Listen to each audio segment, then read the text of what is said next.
मराठा आरक्षणावर तोडगा काढण्यासाठी सरकारच्या हालचाली, मुख्यमंत्र्यांच्या उपस्थितीत वर्षा निवासस्थानी खलबतं। आरक्षण उपसमितीचे अध्यक्ष विखे पाटील आणि दोन्ही उपमुख्यमंत्री सुद्धा उपस्थित।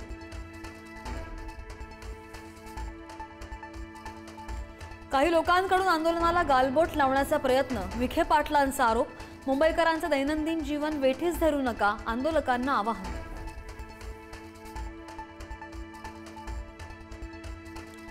जरांगेंचं आंदोलन बेकायदेशीर, मुंबई हायकोर्टामध्ये याचिका दाखल। आंदोलनामुळे सर्वसामान्यांना त्रास का, याचिकेमध्ये उल्लेख। सर्व आंदोलकांनी मुंबईचे रस्ते अडवले, सदावर्तेंकडून युक्तिवाद।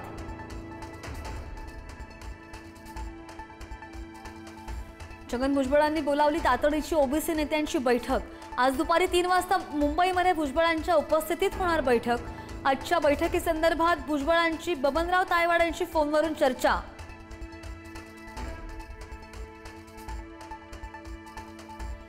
मराठा आरक्षणाचा प्रश्न हाताळायला सरकार फेल, सरकारने जबाबदारी दाखवावी। सुप्रिया सुळेंचा सरकारवर निशाणा।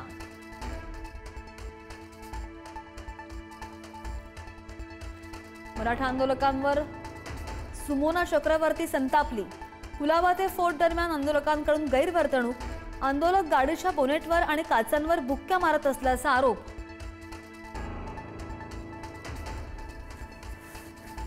आजपासून जरांगेंच्या कडक उपोषणाला सुरुवात, पाणी घेणं सुद्धा बंद करणार।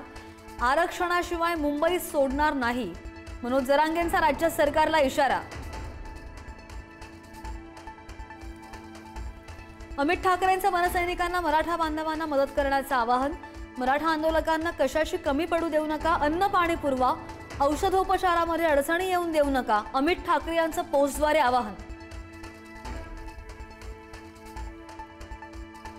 सीएसएमटी स्थानकात मराठा आंदोलकांची आजही घोषणाबाजी। लोकल ट्रेन उभी असतानाच आंदोलक उतरले ट्रॅकवर, आंदोलकांना आवरताना पोलिसांची कसरत।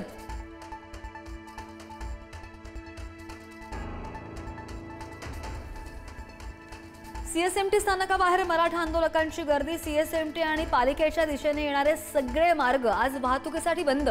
पोलीस बंदोबस्तात देखील होणार वाढ।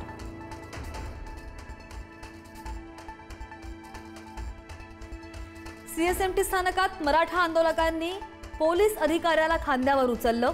पोलीस सहकार्य करत असल्यामुळे खांद्यावर घेत व्यक्त केली कृतज्ञता।